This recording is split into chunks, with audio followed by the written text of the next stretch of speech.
नमस्कार दोस्तों, आपका स्वागत है आपके अपने चैनल स्टडी वाइन्स ऑफिशियल पर। तो आज की इस वीडियो में हम वर्ल्ड ज्योग्राफी का इम्पोर्टेंट टॉपिक विश्व की प्रमुख झीलों के बारे में पढ़ेंगे। पहले हम मैप की सहायता से इसे समझेंगे और लास्ट में प्रीवियस ईयर क्वेश्चन को भी कवर करेंगे। तो पहले आप थ्योरी को अच्छे से समझिए और लास्ट में प्रीवियस ईयर क्वेश्चन को जरूर अटेम्प्ट कीजिए। तो चलिए बिना देरी किए हुए वीडियो को शुरू करते हैं। तो चलिए वीडियो की शुरुआत करते हैं और सबसे पहले देखते हैं कि आखिर झील कहते किसे हैं। तो झील जल का वह स्थिर भाग है जो चारों तरफ से भूमि से घिरा होता है, और झील की दूसरी विशेषता उसका स्थायित्व है। मतलब कि झील में नदी की तरह प्रवाह या धारा देखने को नहीं मिलती। जैसे नदी होती है वो ऊपर पर्वतों से नीचे मैदानी भागों में बहती है और उसमें धारा होती है, पर जो झील होती है इसमें धारा या प्रवाह देखने को नहीं मिलती। इसमें स्थायित्व होता है जो कि इसकी बड़ी विशेषता है, और ये एक बड़े से विस्तृत गड्ढे में इसमें पानी भरा होता है जिसे झील कहा जाता है। तो ये तो झील की साधारण सी डेफिनेशन है जिससे आप समझ पाएंगे कि झील आखिर कहते किसे हैं। तो आगे अब हम पहले झीलों के प्रकार देख लेते हैं कि झीलें कितने प्रकार की होती हैं। मैंने इसे आपको भारत की प्रमुख झीलों में भी समझाया था। अगर आपने भारत की प्रमुख झीलों वाली वीडियो नहीं देखी तो जरूर देख लेना। तो मैंने उसमें जितने भी भारत की प्रमुख झीलें हैं सभी कवर कराई हैं, और आपकी परीक्षा में उससे बहुत से प्रश्न आते हैं, और आपने बताया भी है कि आपकी परीक्षा में बहुत से प्रश्न देखने को मिले हैं। तो वो वीडियो जरूर देख लेना। आज हम देखेंगे विश्व की झीलें। तो पहले हम देख लेते हैं कि झीलें कितनी प्रकार की होती हैं। तो सबसे पहले है मीठे पानी की झील, इंग्लिश में कहते हैं फ्रेश वाटर लेक्स। तो मीठे पानी की झील का मतलब ये नहीं है कि इसमें चीनी घुली होती है। मीठे पानी की झील का मतलब है कि जो पानी पीने लायक है, यानी कि फ्रेश वाटर। जैसे बारिश का पानी होता है वो मीठा पानी होता है। दूसरी है खारे पानी की झील, यानी कि सोल्ट वाटर लेक। तो खारे पानी की झील नाम से ही क्लियर है कि जो खारी होती है, जिसमें लवण की मात्रा अधिक होती है। जैसे समुद्र का पानी खारा होता है, वैसे ही इस झील का पानी भी खारा होता है। तीसरी झील है हिम नदीय झील, इंग्लिश में कहते हैं ग्लेशियर लेक्स। मतलब कि जो झील ग्लेशियर द्वारा बनी होती है उसे ग्लेशियर झील कहते हैं। तो जब ग्लेशियर पिघलते हैं तो उनकी वजह से जो पानी होता है वो नीचे एक विस्तृत गड्ढे में जमा हो जाता है ग्लेशियर पिघलने के कारण। तो वही जो जमा हुआ पानी है एक झील का रूप ले लेता है, उसी को हम हिम नदीय झील कहते हैं, जो कि ग्लेशियर के पिघलने से बनती है। याद रखिएगा। उसके बाद देखते हैं कृत्रिम झील, यानी कि आर्टिफिशियल लेक्स। तो ज़्यादातर जो भी झीलें होती हैं वो प्राकृतिक होती हैं, पर जो कृत्रिम झीलें होती हैं ये मानव द्वारा निर्मित होती हैं, यानी कि मानवों द्वारा खुदाई करके ये झीलें बनाई जाती हैं, कृत्रिम झीलें। उसके बाद है ज्वालामुखीय झीलें, इंग्लिश में कहते हैं क्रेटर लेक्स। तो ज्वालामुखी, मैंने आपको ज्वालामुखी समझाया था ना डायग्राम की सहायता से। तो मैंने आपको बताया था कि जो ज्वालामुखी का ऊपर वाला भाग होता है जहां से लावा निकलता है उसे क्या कहते हैं, उसे क्रेटर कहते हैं। तो क्या होता है कि इसके क्रेटर वाले भाग पे पानी जमा हो जाता है और झील का रूप ले लेता है, जिसे क्रेटर झील कहा जाता है। तो ज्वालामुखी का ऊपर वाला भाग है क्रेटर, और जब इसमें पानी जमा हो जाता है तो ये एक झील का रूप ले लेता है जिसे क्रेटर झील कहा जाता है। तो उसके बाद देखते हैं गोखुर झीलें। तो इसे गोखुर झील क्यों कहते हैं, इंग्लिश में कहते हैं ऑक्सबो लेक्स। तो बहुत ही इंपॉर्टेंट कंसेप्ट है, ध्यान से सुनिएगा। तो गोखुर झील क्यों कहा जाता है, तो जैसा कि आप इमेज में देख रहे हैं इसकी शेप जो है वो गाय के खुर, जिसे गोखुर कहते हैं ना, गाय के खुर, जो गाय के पैर का खुर होता है, उसी की तरह इसकी शेप है, इसीलिए इसे गोखुर कहा जाता है। और ये गोखुर झील बनती कैसे है वो मैं आपको समझाता हूँ। तो जैसा कि आपको पता है, जो नदियाँ होती हैं वो ऊंचाई से यानी कि पर्वतों और पहाड़ों से निकलती हैं और मैदानी भागों की ओर बहती हुई जाती हैं। तो ऐसा तो है नहीं कि नदियाँ एकदम से सीधा ही बहती हुई जाएंगी। कहीं पर जमीन ऊंची होगी, कहीं पर जमीन नीची होगी। तो नदियाँ क्या करेंगी, जो नीची जमीन है उसी की ओर बहती हुई जाएंगी। और कई नदियाँ क्या होती हैं कि सांप की तरह, जैसे सांप चलता है ना, तो सांप की तरह चलती हैं।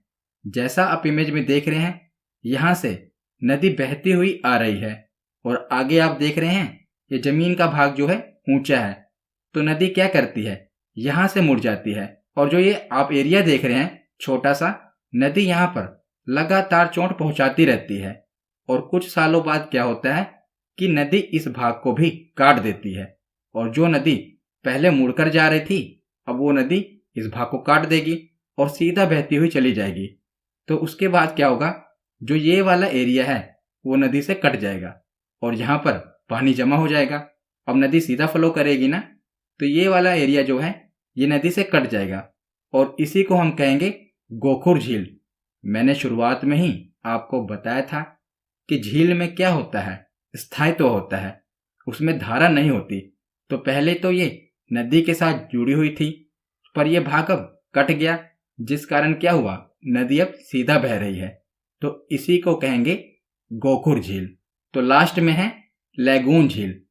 तो लैगून झील हमेशा समुद्र के तट पर देखने को मिलती है, क्योंकि समुद्र के द्वारा ही इसका निर्माण होता है। तो कई बार क्या होता है, जो समुद्र से सटी हुई भू आकृति होती है ना, उस पर बड़े बड़े गड्ढे होते हैं। किनारों पर आप देखते हैं ना, बड़े बड़े गड्ढे होते हैं।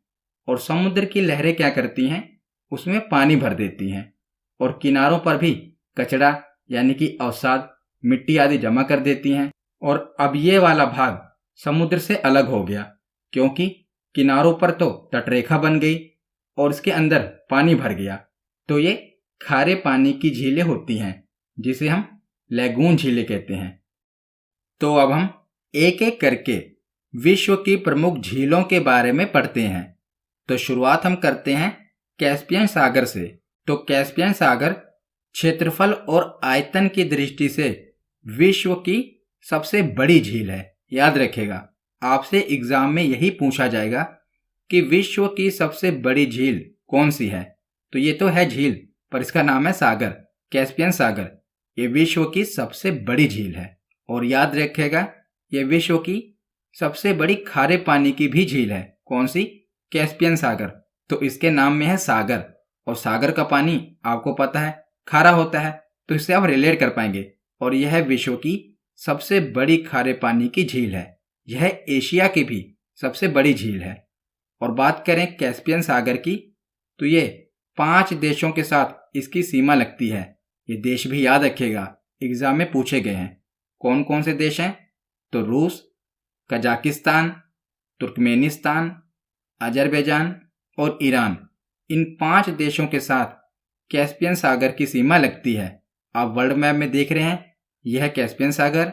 आप मैप में भी देख रहे हैं, तो ये 5 देशों के साथ इसकी सीमा लगती है। इन 5 देशों को याद रखना। और यह है विश्व की सबसे बड़ी खारे पानी की झील। तो कैस्पियन सागर के बाद है बैकाल झील। तो विश्व की सबसे गहरी झील है बैकाल झील। तो इसे हम कैसे याद करेंगे? तो बैकाल रिलेट हो रहा है पाताल से। पाताल और बैकाल रिलेट हो रहा है ना। कहते हैं कि धरती के नीचे क्या है? पाताल है। गहराई में क्या है? पाताल है। तो जो बैकाल झील है ये भी विश्व की सबसे गहरी झील है।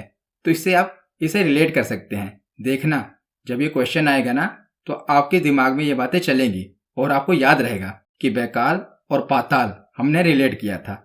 तो यह विश्व की सबसे गहरी झील है और यह रूस में स्थित है। तो रूस के साइबेरिया वाले क्षेत्र में यह झील स्थित है और इसे साइबेरिया का मोती भी कहा जाता है। तो ये याद रखेगा, बहुत बार एग्जाम में पूछा गया है कि पर्ल ऑफ साइबेरिया यानी कि साइबेरिया का मोती किस झील को कहा जाता है? तो बैकाल झील को कहा जाता है, क्योंकि जो ये झील साइबेरिया में स्थित है रूस के, उसके अगल बगल वाला क्षेत्र बर्फ से ढका रहता है और ये वाले क्षेत्र में झील है, तो ऊपर से देखने में ये मोती के समान दिखाई पड़ती है, इसीलिए इसे साइबेरिया का मोती कहा जाता है। और बैकाल झील विश्व की सबसे गहरी झील है। तो बैकाल झील के बाद है वोन झील। तो वोन झील विश्व की सर्वाधिक लवणीय झील है। तो सबसे ज्यादा लवण की मात्रा है वोन झील में। ये बहुत बार एग्जाम में पूछा गया है कि सर्वाधिक लवणीय झील कौन सी है? वोन झील है। और यह झील तुर्की में स्थित है। और इस झील में बात करें लवणता की मात्रा कितनी है, तो 330% है इस झील में लवणता की मात्रा। तो यह विश्व की सर्वाधिक लवणीय झील है। तो वोन झील के बाद है अराल सागर, जिसे अरल सागर भी कहते हैं और अराल सागर भी कहते हैं। तो यह झील कजाकिस्तान और उज्बेकिस्तान की सीमा पर स्थित है। ये याद रखेगा कि जो अराल सागर है ये कजाकिस्तान और उज्बेकिस्तान की सीमा पर स्थित है। और वर्तमान में देखा जाए तो जो ये झील है ये 90% सूख चुकी है और केवल 10% जल ही अब इसमें शेष है। तो पहले आप ये देख रहे हैं मैप में ऐसे हुआ करती थी ये झील, पर अब वर्तमान में देखें तो ऐसे हो चुकी है, यानी कि इसका 90% जो जल है वो सूख चुका है। अब केवल 10% जल ही इसमें बाकी है। तो ये झील कजाकिस्तान और उज्बेकिस्तान के बीच में स्थित है। तो आगे है मृत सागर, जिसे कहते हैं डेड सी। तो यह झील इजराइल और जॉर्डन के बीच स्थित है। कौन सी? डेड सी। और यह विश्व की सर्वाधिक निचली झील है। हमने पीछे पढ़ा था बैकाल झील, वो विश्व की सबसे गहरी झील थी, पर जो डेड सागर है यह विश्व की सर्वाधिक निचली झील है। मतलब कि यह सबसे नीचे है। और गहरे और नीचे में तो आपको फर्क पता है ना। और जो मृत सागर है इसका घनत्व बहुत अधिक होता है। अगर आप इसमें चाहें तो चाह कर भी डूब नहीं सकते, क्योंकि इसमें घनत्व बहुत ही अधिक है, डेंसिटी बहुत ही अधिक है और यह बहुत ही लवणीय भी है। तो इसमें इंसान चाहे तो चाह कर भी डूब नहीं सकता इसकी डेंसिटी के कारण। तो मृत सागर कहाँ पर है? तो ये इजराइल और जॉर्डन के बीच स्थित है। और एक और लेक याद रखना, ये भी एशिया में है, 5 फ्लावर लेक। ये कहाँ पर है? तो ये चीन में है। 5 फ्लावर लेक ये एसएससी में पूछा गया था कि 5 फ्लावर लेक कहाँ पर है, तो ये चीन में है। तो यूरोप महाद्वीप में देखते हैं तो इसमें ज्यादा झीलें आपको याद नहीं रखनी, बस जो मैं आपको बता रहा हूं एक ही झील याद रखनी है, लादोगा झील। यह यूरोप की सबसे बड़ी झील है जो कि पश्चिमी रूस में स्थित है। तो रूस का जो पश्चिम वाला भाग है ना, जो यूरोप में आता है, वहीं पर यह झील स्थित है, लादोगा झील। और यह मीठे पानी की झील है और यह यूरोप की सबसे बड़ी झील है, इसीलिए याद रखिएगा नाम क्या है इसका, लादोगा झील। यूरोप की सबसे बड़ी झील है। और साथ में आपको यह भी याद रखना है कि जो फिनलैंड है, आपको पता है कि यूरोप में स्थित है। फिनलैंड में विश्व की सबसे ज्यादा झीलें हैं। तो विश्व की सबसे ज्यादा झीलें देखें तो फिनलैंड में है, इसीलिए फिनलैंड को झीलों का देश कहा जाता है। झीलों का देश भी कहते हैं, झीलों की वाटिका भी कहते हैं। किसे? फिनलैंड को, क्योंकि यहाँ पर विश्व की सबसे ज्यादा झीलें हैं फिनलैंड में। अगर बात की जाए फिनलैंड की सबसे बड़ी झील कौन सी है, तो फिनलैंड की सबसे बड़ी झील है साइमा। ये भी आप याद रखना। तो यूरोप महाद्वीप के बाद देखते हैं अफ्रीका महाद्वीप। तो अफ्रीका महाद्वीप में आपको याद रखना है टांगानिका झील। यह विश्व की सबसे लंबी झील है, जो कि 660 किलोमीटर लंबी मीठे जल की झील है। तो आपसे पूछा जाएगा कि विश्व की सबसे लंबी झील कौन सी है, तो टंगानिका झील है। इसे हम ऐसे भी याद कर सकते हैं, टंगानिका झील में क्या है, टांग। तो आप देखेंगे आपके शरीर में सबसे लंबा अंग कौन सा है, तो आप देखेंगे कि जो आपकी टांगे हैं ये सबसे लंबी होती है ना। तो इससे आप रिलेट कर सकते हैं कि जो टंगानिका झील है इसमें भी क्या है, टांग। तो ये भी विश्व की सबसे लंबी झील है। एक तरीका है जिससे आप को रिलेट कर सकते हैं, तो आपको भूलेगा नहीं। उसके बाद देखते हैं विक्टोरिया झील। तो अफ्रीका की सबसे बड़ी झील विक्टोरिया झील है। ये अफ्रीका की सबसे बड़ी झील है, याद रखिएगा। और ये झील 3 देशों के साथ लगती है, तंजानिया, युगांडा और केन्या। इन तीनों देशों के बीच में है विक्टोरिया झील। तो ये देश भी आप याद रखिएगा, ये भी पूछ ले जाते हैं। कौन कौन से? तंजानिया, युगांडा और केन्या। इनके मध्य में स्थित है विक्टोरिया झील। और विक्टोरिया झील अफ्रीका महाद्वीप की सबसे बड़ी झील है। तो अफ्रीका महाद्वीप के बाद है ऑस्ट्रेलिया। ऑस्ट्रेलिया में आपको एक ही झील याद रखनी है और ये ऑस्ट्रेलिया की सबसे बड़ी झील है। कौन सी? आयर झील। ये देख रहे हैं आप, ये है आयर झील और ये ऑस्ट्रेलिया की सबसे बड़ी झील है। तो ऑस्ट्रेलिया के बाद हम देखते हैं दक्षिणी अमेरिका महाद्वीप। तो दक्षिणी अमेरिका महाद्वीप में आपको 2 झीलें याद रखनी है। पहली है टिटिकाका झील। तो टिटिकाका झील दक्षिणी अमेरिका के 2 देश पेरू और बोलीविया की सीमा पर स्थित है और यह विश्व की सबसे ऊंचाई पर स्थित नौकायान झील है। नौकायान यानी कि जहां पर नौका या नाव चलाई जा सकती है। तो यह विश्व की सबसे ऊंचाई पर स्थित झील है। इसका नाम क्या है? टिटिकाका झील। तो आपसे पूछा जाएगा कि विश्व की सबसे ऊंचाई पर स्थित नौकायान झील कौन सी है? तो वो है टिटिकाका झील। तो टिटिकाका झील के साथ एक आपको और झील याद रखनी है जो कि दक्षिणी अमेरिका में है। इसका नाम है मराकाइबो झील। तो मराकाइबो झील वेनेजुएला में स्थित है और वेनेजुएला में जो ये झील स्थित है, यहाँ पर पेट्रोलियम के भंडार पाए जाते हैं, इसीलिए ये महत्वपूर्ण झील है वेनेजुएला के लिए भी और हमारे एग्जाम के लिए भी। कौन सी? मराकाइबो झील।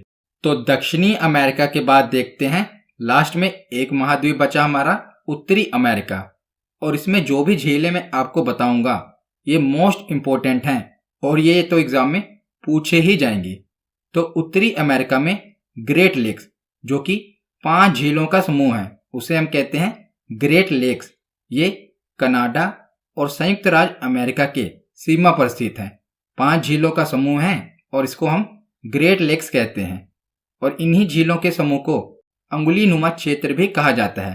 5 झीलें हैं, हमारे एक हाथ में 5 उंगलियां होती है ना, तो ये उंगली की तरह दिखाई दे रही है ना 5 झील, इसे हम अंगुली नुमा क्षेत्र भी कहते हैं। तो ये 5 जो झीलें हैं इनको शॉर्ट में आपको याद रखना है होम्स। तो होम्स से कैसे? तो एच से है ह्यूरॉन झील, ओ से है ओंटारियो झील, एम से है मिशिगन झील, ई से है इरी झील और एस से है सुपीरियर झील। तो होम्स से आप याद रखेंगे इन 5 झीलों के बारे में। ये उत्तरी अमेरिका में हैं और इन्हें ग्रेट लेक्स कहते हैं।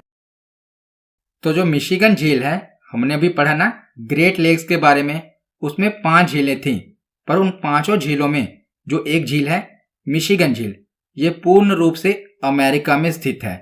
बाकी की जो 4 झीलें हैं वो कनाडा और अमेरिका के बीच में स्थित हैं, पर जो मिशिगन झील है ये पूर्ण रूप से अमेरिका में स्थित है। इसीलिए स्पेशली एग्जामिनर आपसे पूछ लेता है कि ग्रेट लेक्स में कौन सी ऐसी झील है जो पूर्ण रूप से अमेरिका में स्थित है, तो वो है मिशिगन झील। और 5 झीलों में हमने सुपीरियर झील के बारे में पढ़ा ना, होम्स में क्या था? लास्ट में था एस, सुपीरियर झील। तो जो सुपीरियर झील है यह विश्व की सबसे बड़ी मीठे जल की झील है। मीठे पानी की झील पूछा जाए आपसे कि विश्व में सबसे बड़ी मीठे जल की झील कौन सी है, तो सुपीरियर झील है। और इसी के साथ आपको 2 और झीलों के बारे में याद रखना है जिसमें आपको एग्जामिनर फंसाएगा। तो मैंने बताया आपको कि जो ग्रेट लेक्स हैं ये 5 झीलों का समूह है और ये कनाडा और अमेरिका के सीमा पर स्थित है। पर एक झील है ग्रेट सोल्ट लेक जो कि यूएसए में है, ये अलग है, याद रखेगा। ग्रेट सोल्ट लेक ये अलग झील है जो कि यूएसए में स्थित है। और एक झील और आप याद रखिएगा, विनिपेग झील, ये कनाडा में स्थित है। ये भी पूर्ण रूप से कनाडा में ही है। कौन सी? विनिपेग झील। और ग्रेट सोल्ट लेक भी यूएसए में है। तो लास्ट में हम कुछ इंपॉर्टेंट पॉइंट्स देख लेते हैं, इसके बाद हम प्रीवियस ईयर क्वेश्चन करेंगे। तो विश्व की सबसे बड़ी झील कौन सी है? कैस्पियन सागर। विश्व की सबसे गहरी झील कौन सी है? बैकाल झील। विश्व की सबसे बड़ी खारे पानी की झील कौन सी है? कैस्पियन सागर। विश्व की सबसे बड़ी मीठे पानी की झील कौन सी है? सुपीरियर झील। विश्व की सर्वाधिक लवणीय झील कौन सी है? वोन झील। विश्व की सबसे ऊंची झील कौन सी है? टिटिकाका झील। तो ये हमने जो पीछे पढ़ा ना, मैंने आपको एक ही बार में बता दिया कि कौन सबसे बड़ी है, कौन सबसे ऊंची है। तो अब हम प्रीवियस ईयर क्वेश्चन देखते हैं कि हमारे कितने क्वेश्चन सही होते हैं। पहला प्रश्न है कि निम्नलिखित में से कौन विश्व की सबसे बड़ी झील है? तो विश्व की सबसे बड़ी झील है कैस्पियन सागर, ऑप्शन ए। अगला प्रश्न है कि विश्व की सबसे बड़ी मीठे जल की झील कौन सी है? तो इसका सही जवाब होगा ऑप्शन बी, सुपीरियर झील। अगला प्रश्न है कि कौन सी विश्व की सर्वाधिक गहरी झील है? तो विश्व की सर्वाधिक गहरी झील कौन सी है? मैंने आपको रिलेट कराया था पाताल से, तो ऑप्शन सी, बैकाल झील। अगला प्रश्न है कि अमेरिका के झील प्रदेश में सम्मिलित 5 झीलों में कौन सी पूर्णतः संयुक्त राज्य अमेरिका में स्थित है? तो ग्रेट लेक्स में आपको बताना है कि कौन सी झील पूर्ण रूप से अमेरिका में स्थित है। तो इसका सही जवाब है ऑप्शन बी, मिशिगन झील। अगला प्रश्न है कि सर्वाधिक ऊंचाई पर स्थित नौकायान झील है। तो सर्वाधिक ऊंचाई पर स्थित नौकायान झील कौन सी है? ऑप्शन ए, टिटिकाका झील। अगला प्रश्न है कि समुद्र तल से सर्वाधिक नीची झील है। तो समुद्र तल से सर्वाधिक नीची पूछी इन्होंने, तो इसका सही जवाब होगा ऑप्शन डी, मृत सागर। अगर पूछा होता कि सबसे गहरी झील कौन सी है तो होती बैकाल झील। अगला प्रश्न है कि विश्व की सर्वाधिक लवणीय झील कौन सी है? तो यह है वोन झील, ऑप्शन सी। अगला प्रश्न है कि विश्व की सर्वाधिक खारे जल की झील वोन झील किस देश में स्थित है? तो आपको बताना है कि वोन झील किस देश में स्थित है। तो ये तुर्की में स्थित है। अगला प्रश्न है कि अफ्रीका महाद्वीप की सबसे बड़ी झील कौन सी है? तो अफ्रीका महाद्वीप की सबसे बड़ी झील है विक्टोरिया झील, ऑप्शन ए। अगला प्रश्न है कि निम्नलिखित में से किस देश को 1000 झीलों की भूमि कहा जाता है? तो 1000 झीलों की भूमि किसे कहते हैं? फिनलैंड को। अगला प्रश्न है कि निम्नलिखित में से किसको पर्ल ऑफ साइबेरिया कहा जाता है, यानी कि साइबेरिया का मोती कहा जाता है? तो इसका सही जवाब होगा ऑप्शन ए, बैकाल झील। तो आज का आखिरी प्रश्न है कि निम्नलिखित में से कौन सा देश अरल सागर के किनारे पर है? तो अराल सागर के किनारे पर कौन से देश हैं? तो इसका सही जवाब होगा ऑप्शन ए, कजाकिस्तान और उज्बेकिस्तान। तो आज की ये वीडियो यहीं पर खत्म होती है। कैसी लगी ये वीडियो कमेंट सेक्शन में जरूर बताना। धन्यवाद।